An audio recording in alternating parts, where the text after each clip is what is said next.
Hi, I'm Jason, just Jason, and welcome to today's story time.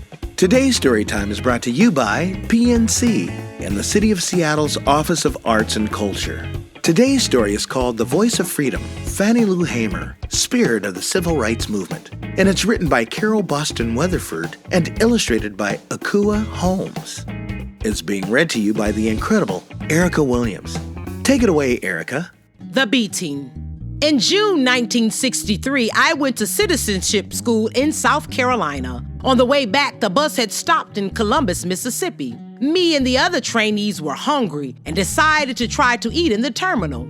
We ordered breakfast at the whites-only lunch counter, knowing segregation had been outlawed. After a long wait, we was finally served. But the bus driver called the police, and down the road in Winona, we got kicked off the bus and thrown in jail. When I asked what was the charges, the police told me to shut up. They put us in separate cells and made other prisoners beat us, black and blue. They just kept beating me. The jailers telling me, "You nigger bitch, we're gonna make sure you wish you were dead." Through the pain, I quoted scripture. One prisoner beat me till we were both exhausted. Then the other took over. I waited 3 days for a doctor to show up. Snicks and someone to bail us out, but the police locked him up and beat him too.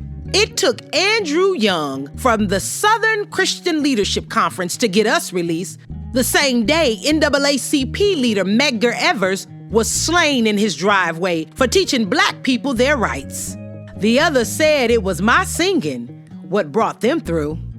That November, John F. Kennedy was killed, and Lyndon B. Johnson was sworn in as president. He promised Dr. King to finish what Kennedy couldn't. In July 1964, Johnson signed the Civil Rights Bill into law. The blood of freedom fighters was in his pen. Injustice. The federal government filed charges against the Winona police. I testified at the trial, but the all-white jury sided with the police. The beating left me more than just bruises and bad memories. A blood clot weakened my eyesight.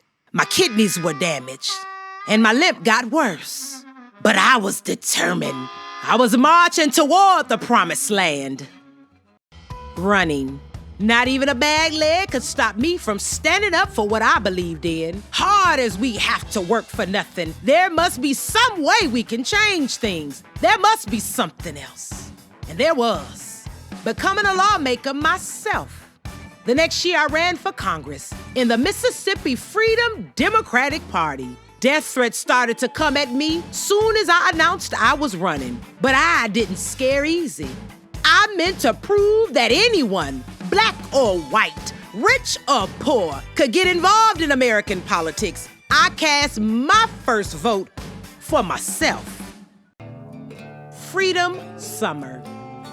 Later that year, I shared stories and songs with student volunteers about what it was like for black folks in the Delta. After the training, the students set off on a campaign called Freedom Summer. Some be running freedom schools, teaching reading, and the right to vote.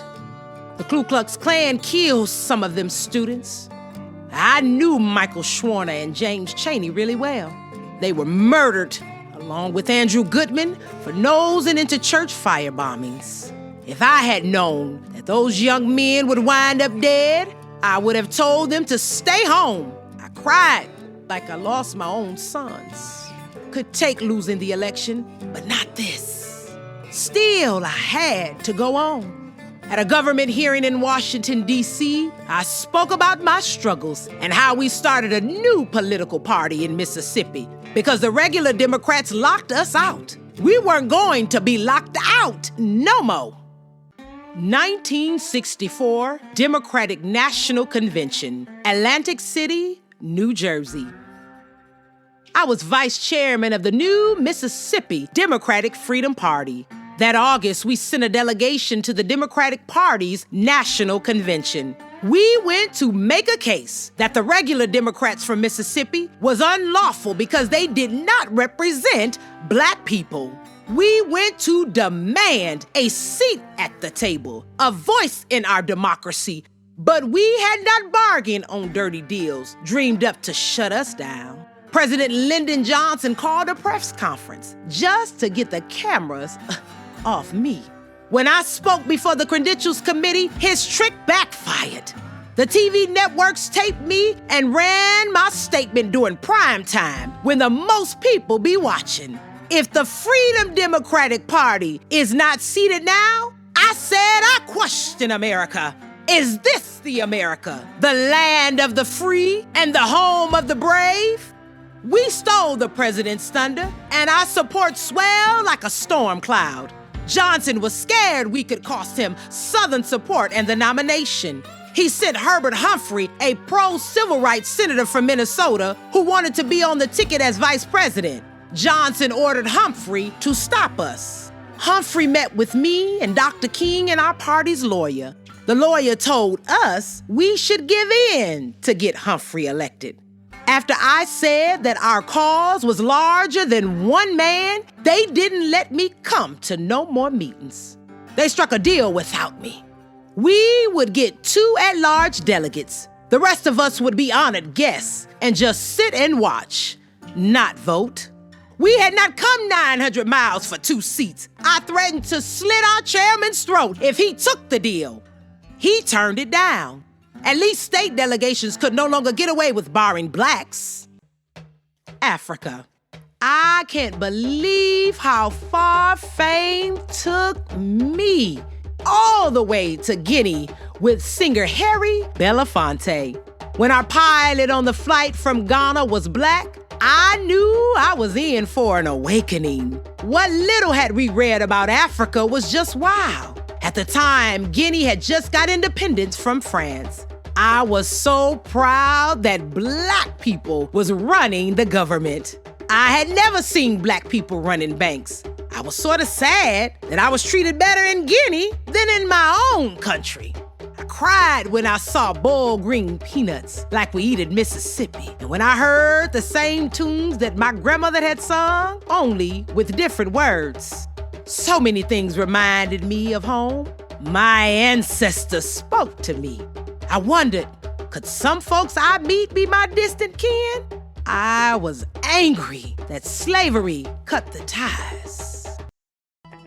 Washington. Back home, I ran for Congress again as a Freedom Democrat. Not to win the election, but to prove that the election needed to be thrown out and that the white congressmen should not be seated. Why?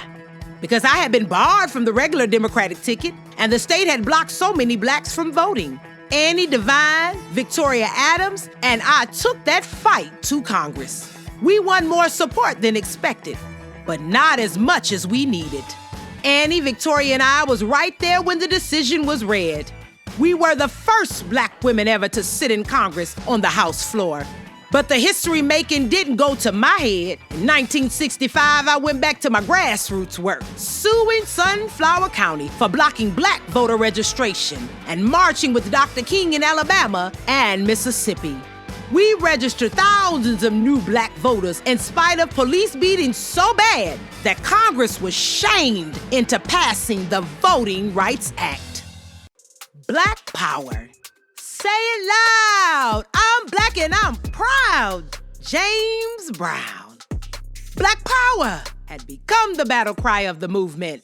For me, that meant pride and equal rights. But for Stokely Carmichael, the new head of SNCC, it meant fighting if need be. And it meant having an all-black staff. Hurt my heart to lose Bob Zellner and the other white workers. So committed for so long. How could I hate? I mourn whites who died for freedom. I have lived long enough to know that no race has a corner on decency. I feel sorry for anybody that could let hate wrap them up. Ain't no such thing as I can hate anybody and hope to see God's face. Out of one blood, God made all nations.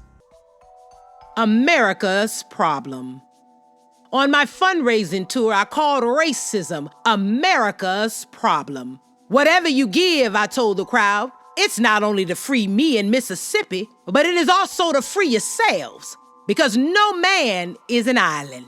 Racists can be some kind of rats, though. In 1967, my daughter Dorothy took sick after her second child was born. I drove more than 90 miles all the way to Memphis, Tennessee, to find a hospital that would treat blacks. Then, right outside the hospital main entrance, my Dorothy passed away in my arms. Gone, just like that, 'cause she's sick and couldn't get enough to eat. Now me and Pap got grandbabies to raise. I prayed their future would be brighter. In 1967, Robert Clark, a Freedom Democrat, cracked the door to the State House. He was the first black person elected to the Mississippi legislature since Reconstruction, when slavery had just ended. In 1968, Dr. King and Bobby Kennedy, a senator running for president, were both killed. Those were dark days. No rest.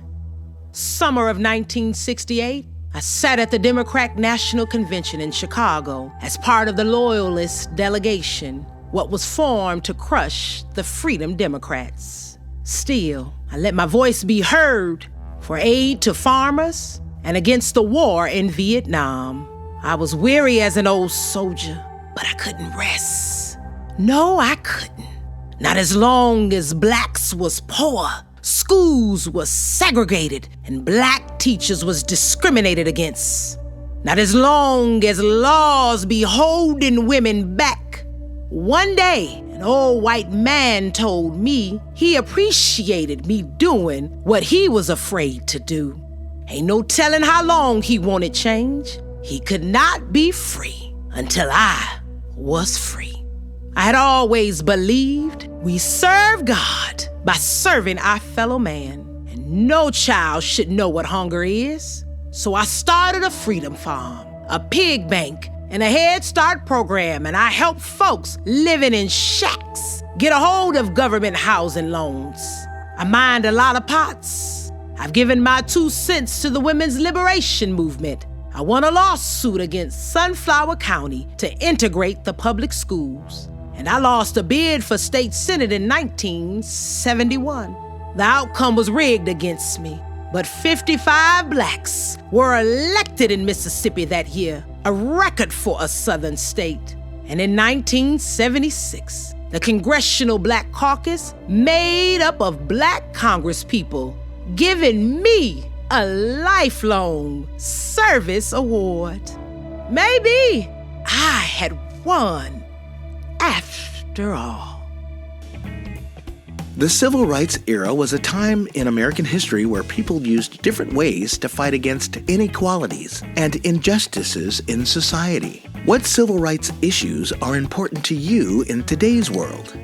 Fannie Lou Hamer was a famous civil rights activist. Do you know the names of any famous civil rights activists in history? Well, that's it for today's story time. I'm just Jason. See ya.